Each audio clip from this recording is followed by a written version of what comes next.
Hey guys, welcome back to my channel. So I am going to link down below in the description box the template I used for the flowers. It comes with 2 flowers, and what I did to make the bigger flower, I actually detached it to make it bigger to the size that I needed it to be. It is 99 cents in Cricut, and you can use it as many times as you want, so that's always a plus. You can't really tell here though how it's cutting it. But once you cut it, you release it and then you just peel it up. I do not have the tools for this, so I have been doing it by hand. So I did just pull them up, and then I use the I can't use my other hand, but that's basically how I did it. I am going to also link down the tool that I used to roll them up with. It's a quilling tool I got at Hobby Lobby, so I'm gonna go ahead and look that up and also link it down in the description box below. For the writing in the shadow box, I actually wrote inside because I used a Sharpie and it was water-based, so it comes off, so you don't want to use that on top since it's a white color and it's gonna look all sloppy, so always do it inside. When doing the heart, it's easier for me. I found it easier to do the heart first and then go back in and glue them. But you can always glue your flower first, then make the heart, and then glue as you go. But I found it easier this way because I didn't know how big I needed my flowers. So in order for them to have the freedom, I didn't do that.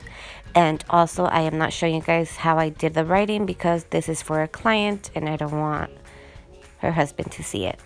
Don't forget to remove any glue. And now for the frame with the picture in the middle, I wasn't going to show you guys the picture because since it was for my husband, I didn't want him to see it, but I just decided to give it to him early anyways. So what I'm doing here is I am measuring so it can have the same amount of space from all sides. I am using a 5x7 picture and I am using a 12x12 frame still.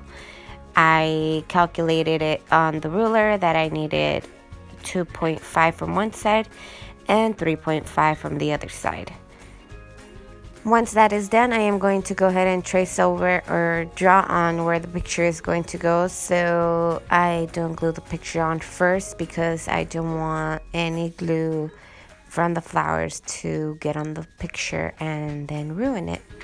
So we're gonna just do an outline of where the picture is going to go.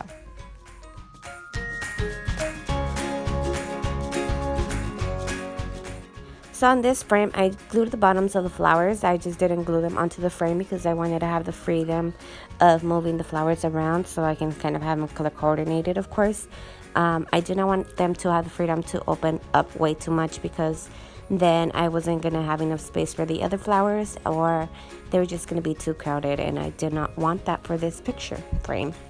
So for the small flowers, I did the exact same thing, except for the 3 little ones on top. I actually made those super tiny because I did not want those to get ruined. So there you guys have it. I hope you guys enjoyed this video, and please give it a thumbs up and don't forget to subscribe to my channel and stay tuned for more videos. Let me know if you guys like the DIY. Once done, use your fingers to remove any glue that may have gotten on the picture.